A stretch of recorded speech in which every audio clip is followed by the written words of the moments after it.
Yeah, I have something to share with you guys, but it's light and it's funny, so I'll save it towards the end.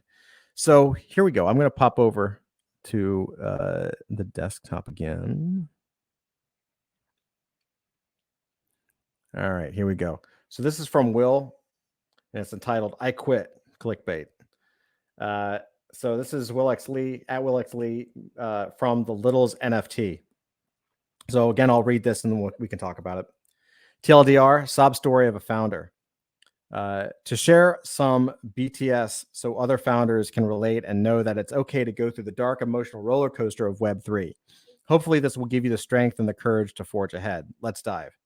We, the builders, all come in with a grand vision, a vision to add a little positivity and creativity, a vision to revolutionize the industry of Web3, a vision to change the world. My mission with the Littles NFT has always been to light up a smile on your face, to bring more happiness to the world, to remind you of that long forgotten moment of pure, raw magic.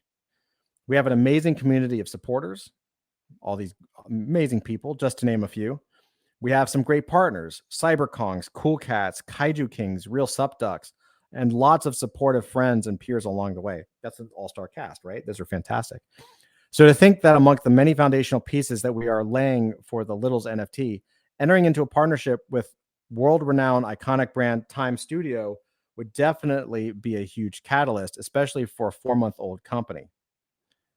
So they're going to be doing a children's series based on the Littles NFT. I have some inside information on that I might be able to share. A partnership like this would take months, if not years, in Web 2. From being able to pitch against hundreds and thousands of projects to navigating the political red tape to getting up the decision tree, we're very fortunate, to say the least. Naturally, for an announcement like this, we were thrilled and excited, as this solidifies as a project that is here to stay. News broke and it seemed like the market absorbed it like a sponge. Very little price action, and the focus was back to when within the day. As much as I know we shouldn't look at the floor and focus on building, this was definitely a punch in the gut. Seems like all the hard work was for nothing, that no one really appreciated it and understood the significance of it. That's why even bother working so hard, matched with the constant noise in the market, my confidence and optimism plummeted. Doubt started creeping in, and that's the first time ever this question even crossed my mind. Why don't I just quit? I have enough to provide for my family. I can just delete Twitter and Discord. My life would be great. So why bother? Aside from being ethical and true to my values, it really boils down to my passion. Being able to build Smile, I think STH, I don't know that Smile equals success. I don't know what STH is.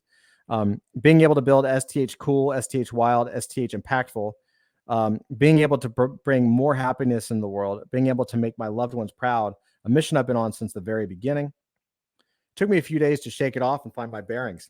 Then I realized that I'm probably not alone on this, that all the builders who are still around is doing everything they can to make it work, to build for a better future. We must be reminded that amongst the handful of projects that gets the limelight, there are hundreds, if not thousands, of other projects that put in honest, real work, yet they don't get the love, the attention, the support they deserve. It's very difficult to admit any type of weakness because of fear from the market community. Yet without acknowledging these scary thoughts, it is hard to push through and thrive. Burnout will happen and the project will flop. So what can we do about it? End of quarter presents itself a great opportunity to celebrate your wins, to acknowledge areas of improvements, to realign the community on your mission. Doing this will give you much needed renewed energy, motivation to lead fearlessly. Final thoughts. I really hope by sharing my journey, you can find motivation to push through. It's not easy, but it's worth it. Share this with your favorite founder to show them some love and support. Thank you guys for sharing this with me. Much love. P.S. We will be hosting our first quarterly review here this Friday. Come join and hang out. Hope others can find this community to share authentically with their community as well. I'm not quitting. It was only clickbait. So this is a really interesting story. It happens to everybody. Well, not maybe to everybody, but to a lot of people. In startups, you have imposter syndrome, where you don't feel like you deserve your success, or you don't feel like you'll ever get your success. You don't feel like you're getting the respect you deserve, or that you've been working so hard for so long. Why can't it happen to you? These are things that are common occurrences. I find everyone has their own trigger. Everyone has their own thing that can push them into a darker place, right? Um, for Will, it was looking at the floor price. Floor price doesn't. That's not something that triggers me because I'm in it for the long haul, and I recognize I've been around long enough to know that floor price, you're just one launch or press release or hype moment away from the floor exploding, right? Like you look at ApeCoin the other day. ApeCoin launches, it goes from $20 to $5, goes back up to $14, and then over the next couple of days, it for no reason, just there was no news for like 2 days, and over the next 2 or 3 days, the price went down to like $10, and everyone's like, "Oh my god, it's going to zero. It's collapsing. Why is everybody selling?" And then they announced that they have a $450 million funding funding round for a valuation of $4 billion, and now the price is back up. So, it's just it's the part of the adoption curve that we're in. So anytime there's a new product or a new technology, new sector, there's an adoption curve, and it starts off really small and tapers, and then goes all the way to the peak when mainstream adoption hits, and then it kind of peters off as something else starts to come in. And for us, for Web3, we're in that early adopter phase, the very tip of it. I mean, we're in like 1994, 1993, maybe even earlier than that. When it comes to like where we are on the adoption curve, if you think of where the internet was, we're nowhere near even the beginning of this. Most people don't even know what an NFT is still. I know it's hard to believe because everyone we know is talking about this stuff, but it's really like, I get questions every day about it, like every day. And so the key indicator of that early adoption stage is hype. And that's a problem. It can be an amazing tool or a weapon or something that can launch you to stratospheric heights, because hype, if you catch lightning in the bottle, you have a $450 million seed round because you earned $139 million in 1 year, right? Like Bored Ape is what happens when you catch lightning in a bottle, and CryptoPunks is, and Pixel Vault is, and there are a few others that are like that. But it's so it can be a huge positive, it can be a very good positive force. There are negatives to that too. You want to talk about eyeballs on you? Please, man. Like you don't think the founders of Bored Ape have pressure on them right now? That's some crazy shit, man. Like they don't even know what planet they're on right now. Like straight up, like I know some people who've been in large rounds, like tens of millions of dollars. You don't even know where you are half the time. It's a completely different planet, just because there's so much to do and so many new things, and everyone's coming at you all the time. It's a completely different problem set. When you're in that hype cycle, the main problem. So that's the plus. The negative is that if you can't catch the hype, or if the hype doesn't lift you in a way that you believe it should. For instance, for Will, one of his key performance indicators is floor price. It's obvious because that's what bothers him. If that's your key performance indicator, and you get the hype and the hype doesn't move the needle, that's a problem. I mean, it's not even, I should even correct that. It's specifically about hype for our space, but it's a bigger, this is a very common problem in the context of what Will's talking about. Like I've known a lot of startups when like they would pay tens of thousands of dollars to PR companies, the best in the world, like the best press and PR relationship management companies. And they would get articles in the New York Times and the New York Post and the Daily News and like Forbes and Fast Company and Entrepreneur and you name it, Wired Magazine, like you name it. They were like on the covers, they were everywhere, and it didn't mean shit. They didn't get one extra sale, and it was just crushing. They were like, why the am I doing this? Like, why do we go out and do all these interviews and these articles if it doesn't matter, right? And they just didn't catch the hype. They didn't catch the wave of it. So there are pros in that it can take you up. There are negatives in that if it doesn't take you up, it can hurt. The other thing that I think is interesting, he's right when he says most people come into the space with a grand vision, and most people, besides our last story with the Frosties, most people do come into the space to add positivity in the world. All of the project owners that I talk to have come in with a grand vision and love in their heart, and really do want to do something positive for people, not just for themselves, but for people in general. And he's this guy, Will, is a founder that seems like he's on the same path. You need to, he's got all these great partnerships, Cyberkongs and Cool Cats and Kaiju Kings and Real Sup Ducks, and the little and Time. By the way, remind me one day to tell you about the email, the partnership rejection email I got from Cool Cats. It's pretty funny. That's a story for another day. It's pretty funny. Anyway, so Will, dude, if you're listening to this, man, you got to take this stuff with a grain of salt and realize that you're rocking shit, man. Like it's about the partnerships, and you got to realize that you're here for a long time. And you can't look at the floor. You can't look at the floor price. Your job is not to worry about the floor price. That's not your job. Like, your job is to provide value. And if you continue to provide value over an extended period of time, the floor will rise. Like, it's just a matter of time, and it's just a math problem. You know what I mean? It's like, how much value do I have to push to where people lose their fucking minds and that floor goes up, right? What lever do I have to pull? And that's it. Like, it's just a numbers game. This is why NFTs are forever. And I think if you're young, I think one of the benefits I have is that I'm kind of in midlife, and I get that this stuff is going to be around forever. I think if you're in your 20s, forever is like 2 years. You know what I mean? You're like, oh, if it doesn't pick up in 6 months, we're going to shut down the company. I'm like, bro, this stuff is going to be around forever. Why did you get into it if you're not working on something for the rest of your life?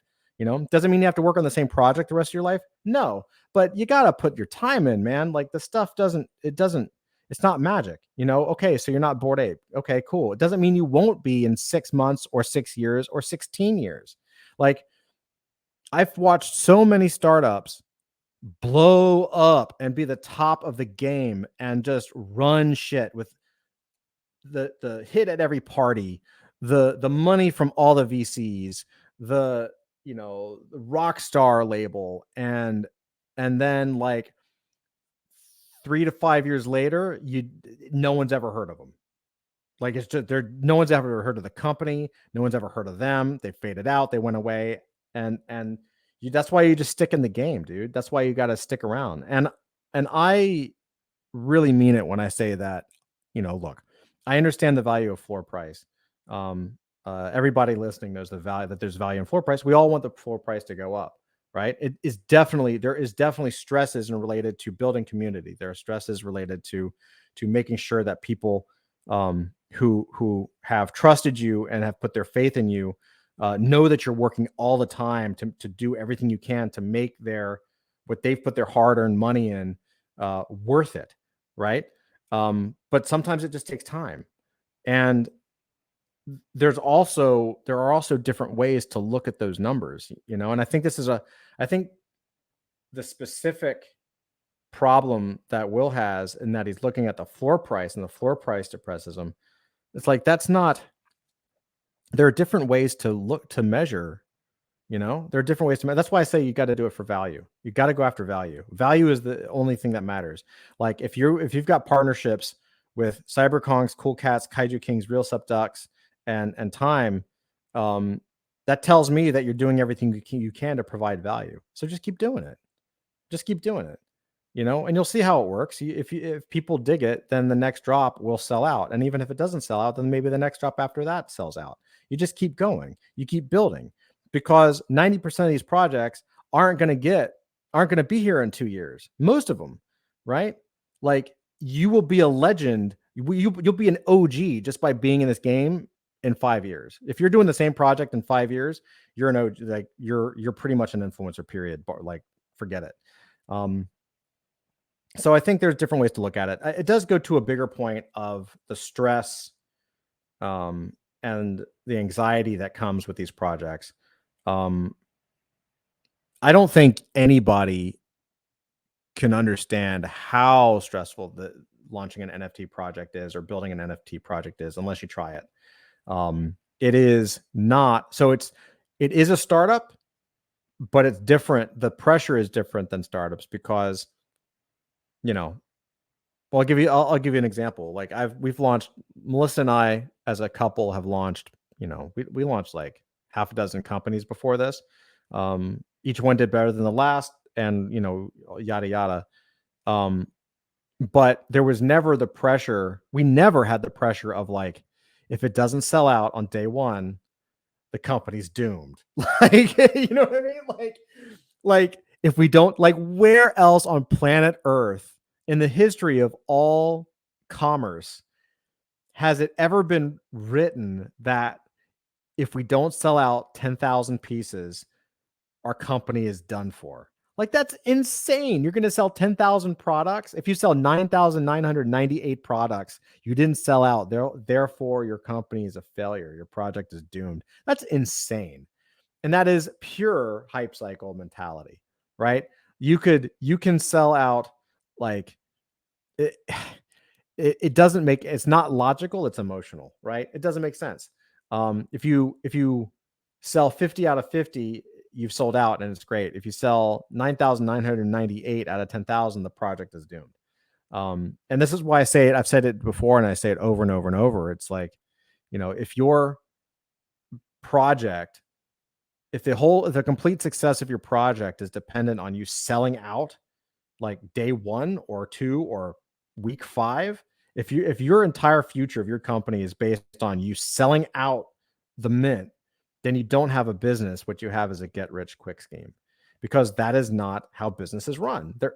I actually wonder, and I think you will find, and we may be working on something in this vein. I'm not going to say too much, but I've always felt that, especially having been behind the scenes, if people thought of NFT mint launches and projects more like Kickstarter projects, more like Indiegogo crowdfunding projects, they would have a better understanding of what most of these projects are, right? People have ideas, they want to do stuff, they make the artwork, they do some work in advance, and then they launch the project, and then the money comes in or it doesn't. And just like a Kickstarter, just like a Indiegogo campaign, just like any kind of crowdfunding thing, that's basically what most of these NFT projects are. Not all of them, right? But a vast majority, a lot of them. And I think if investors and collectors and people that put their money in understood that, then at least when you have something like an Apimon or you hear a founder who's just stressed out of his mind, you could actually just take a seat back and be like, okay, well, I get it. Like if the rug pull was my fault and the founder being stressed out is okay, right? It's okay. You got to remember too that these guys, we're all real people, and life happens.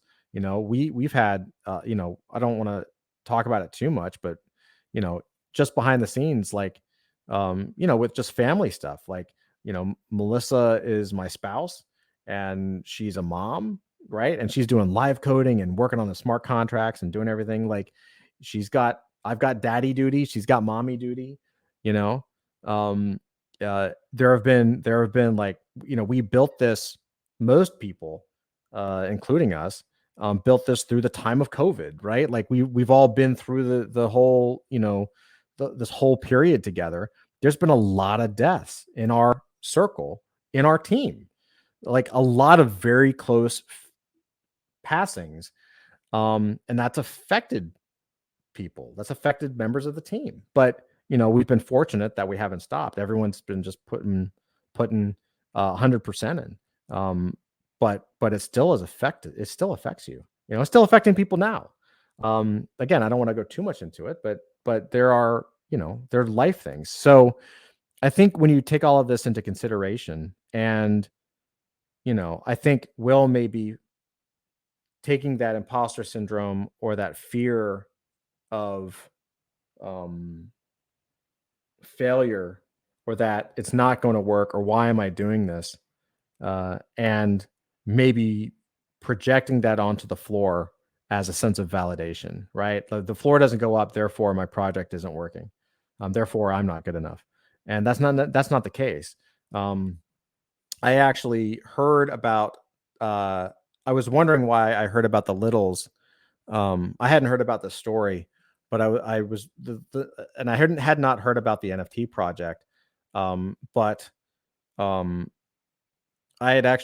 was in a private, I can't talk about too much, but I was in a private meetup yesterday for a group of entrepreneurs and leaders, and I was on a panel with the president of Time, for timepieces, and he was mentioning that they were doing this. So I guess I can talk about it because they announced it, but they're going to be doing. Well, let me do my due diligence. I don't want to devolve anything that I'm not allowed to.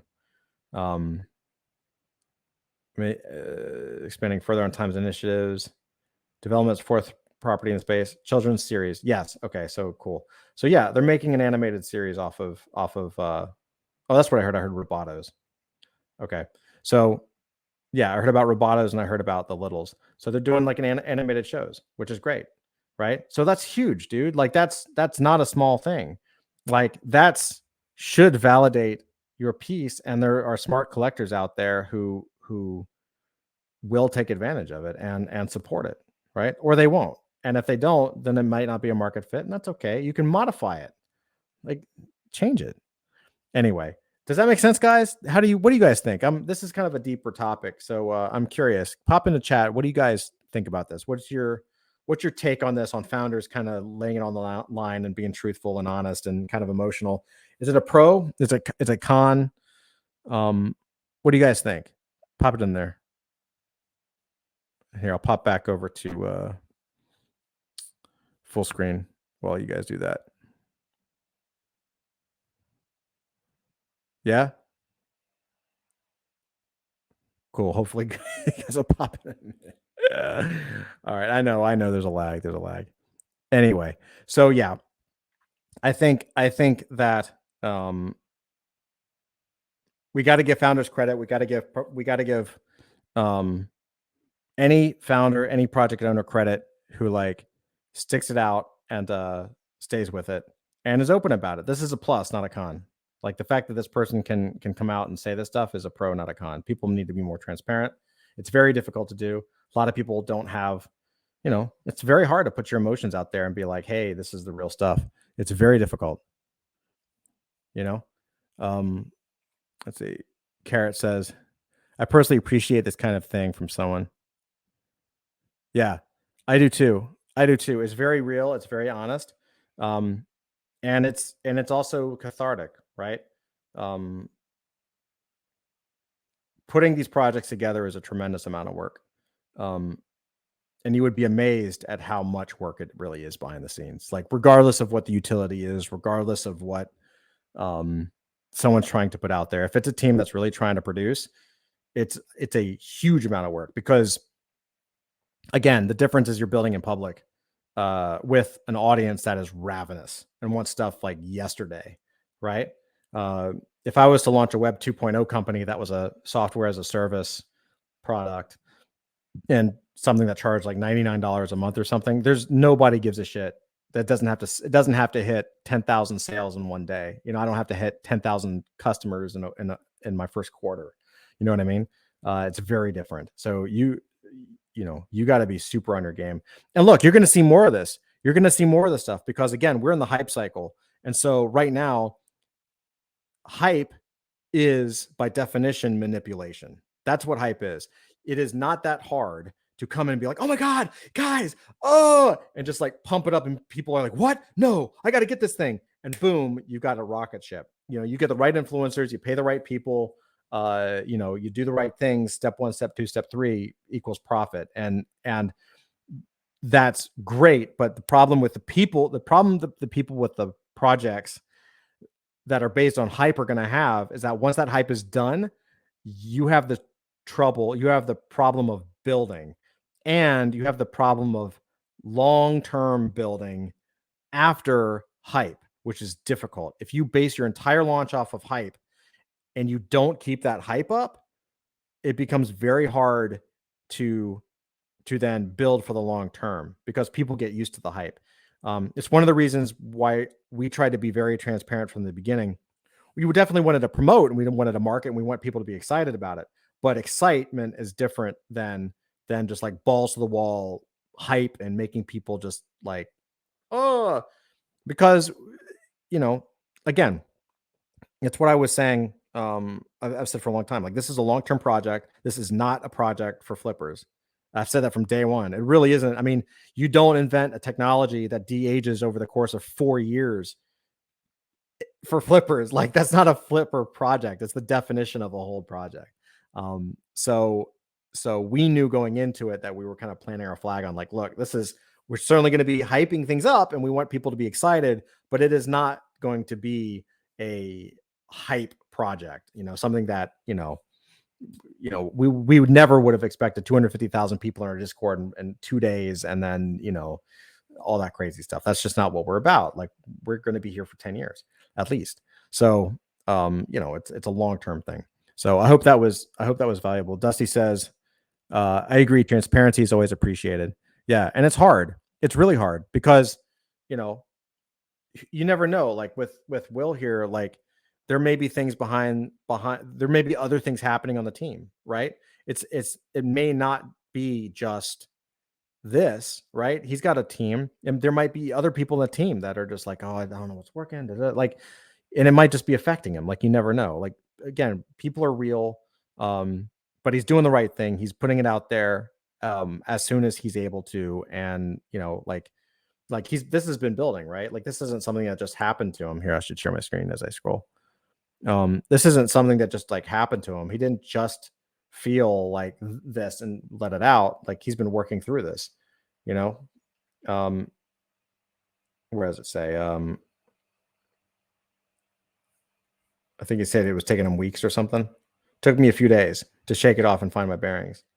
Right? Yeah. I mean, a few days is pretty good. Next time it might be a few weeks, and that's okay. Stuff happens, but he's doing the right thing. He's not quitting. He even says it's a clickbait story, which is pretty fun. Anyone that's knocking him for this shouldn't be in his community. Honestly, if you're in his community and you're like, this is bullshit, sign of weakness, then you might not be a good fit, right? And that's okay. There's no harm in selling. There's no harm in trying to get out. There's no harm in not showing up. I commend the guy for doing this. It's very difficult. It's very difficult to do. All right. Oh, and I told you I would sign this off with like something positive. So, as I mentioned, and we just talked about, being a founder can be very stressful. Lots of stuff behind the scenes.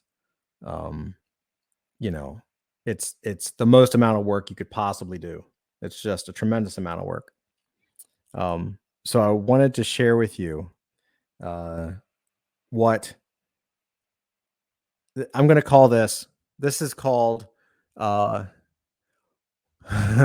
this is called what NFTs do to the human body, seen through the eyes of a 3-year-old. So my 3-year-old drew this. This is Daddy. This is a portrait of me. So notice that the hairline goes all the way around the face. And I think those little marks on the face all over head to toe, or all over the face, is stubble. So that pretty much, yeah, exactly, Carrots. That sums it up. This is what NFTs do to the human body over time, through the mind and eye of a 3-year-old child. That tells you everything you need to know about what it's like to be a founder. I started laughing. She drew that, and I was like, man, first I know that I need to take a shower and shave. And then maybe I need to take a day off. Kids are awesome. Oh my God.